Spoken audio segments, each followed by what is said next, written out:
Welcome everyone, this is AVI-NUE News. United we win. Now, honorable people, let us take a look at opposition leader Mark Golden's budget debate speech that he completed in the street. This is a bold move, a courageous move, a leader move. This has never yet happened in the history of Jamaican parliament and politics. What's your thoughts on this? Leave your views in the comment section below.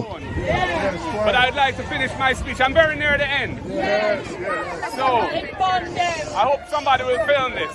And I hope that you'll be able to hear what I say. We have any media here?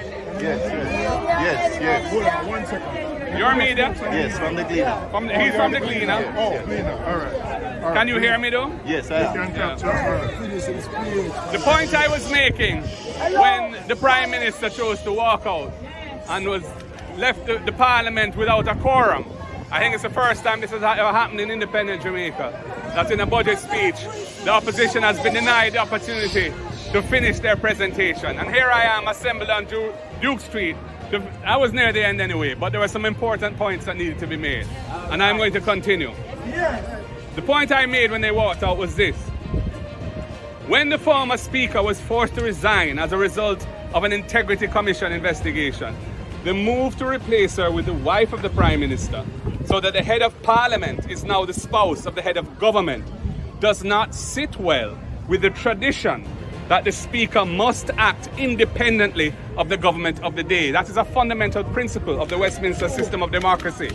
And it is protected in a number of ways. For example, in the United Kingdom, nobody runs against the Speaker in an election. They make sure the Speaker is elected because that person is supposed to be independent. So that, I think, that move to do what happened in our case here was inconsistent with that level of independence that's required.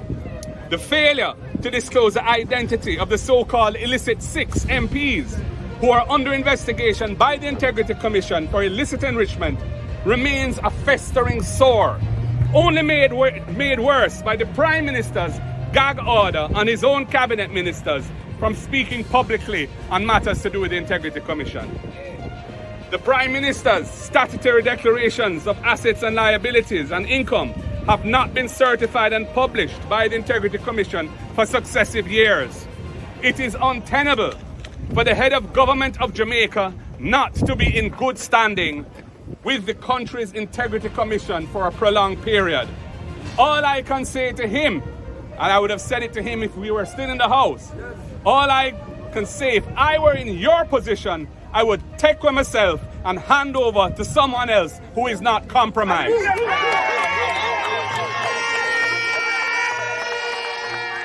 Jamaica's iconic global track superstar, the Honorable Usain Bolt, and many other innocent investors were carried down in the scandalous SSL fiasco, and we can't hear anything about charges being brought against the culprits. I have been told that the DPP's office is dragging their feet when there are a number of people that the Financial Investigations Division are seeking to bring charges against. In fact, in August last year, the Gleaner carried a report that from the FID that there were several persons that they were intending to move against with charges. That report is no longer on the Gleaner website, but I am told that the DPP's office is dragging their feet on this. The Kroll forensic report, which has cost taxpayers millions of dollars, was delivered to the government months ago. It must be released to the public so we can see what the findings are. Jamaica will not accept a cover-up of this shameful debacle, which has tainted our country's reputation as a safe and well-regulated place for Jamaicans at home and abroad to save and invest. In fact, a commission of inquiry into this SSL scandal will be needed. Jamaica is crying out for change in this area. This is why I have identified an entire cluster of portfolios within our own governance structure to address the now desperate area of transparent and accountable governance. We must translate good governance principles into tangible action that restores trust and confidence in our leaders and preserves our cherished freedoms and democratic way of life. Change means no more hiding of the truth from Jamaicans.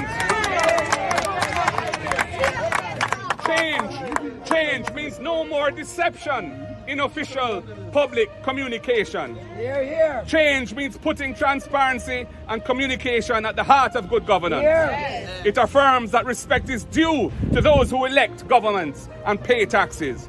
That's why we will implement a comprehensive strategy centered around engagement and accessibility. Our aim is to ensure that every voice is heard, to bridge the gap between leadership and the people.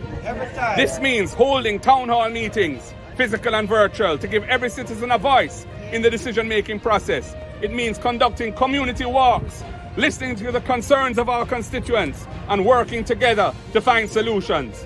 It means providing regular progress reports on projects and programs and keeping the public informed and involved every step of the way. Change means practicing accountability as a central principle of good governance. That's why, after the terrible incident of the woman being beaten in public with a stool, I tabled an impeachment bill in the House of Representatives in 2021 to provide a mechanism to hold to account any parliamentarian whose egregious conduct brings his or her office into disrepute. Despite this having been a manifesto promise of this JLP government from the 2016 general elections, my impeachment bill has not been allowed to go forward to a joint select committee for wide stakeholder consultation and then be passed into law. They don't believe in accountability. When I entered the political arena, there were some entrenched ways of doing things. Making change happen requires a fresh approach. Things will be very different under my watch, because I will tolerate none of it. The last PNP administration put local government in the Constitution. We passed the 3 strategic laws to modernize the legal framework of local government in keeping with modern best practices. One of those laws, the Local Governance Act, makes provision in Section 18 for the recall of an elected mayor, and it may be initiated by a petition alleging a charge of gross misconduct or dereliction of duty, and it has to be signed by at least 25% of the registered voters in the city municipality. The next PNP government will institute a fair and balanced recall system for elected officials, both at the local government and parliamentary level, to deepen accountability and empower the voters with recourse where they are badly let down by whoever they elect to parliament. Change means not taking away the rights of the people of Portmore without proper consultations with them, followed by a referendum to let them make the decision whether or not they want to give up their city municipality status and their right to directly elect their mayor, a right given to them by the People's National Party. Jamaica has spoken, and the PNP has listened to the concerns of the people. We are offering solutions based on thorough research and consultation with our stakeholders. We will embark on this journey together with the people towards a future where opportunity for advancement is not a privilege, but a right for all. We commit to good governance for the people of Jamaica, not as some abstract concept, but as a living promise fulfilled to every citizen of our nation.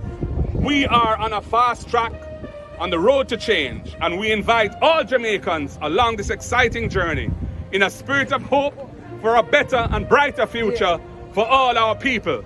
And I would have ended, thank you, Madam Speaker, but I won't end that way because I'm not in the Parliament. I'm on duty with my...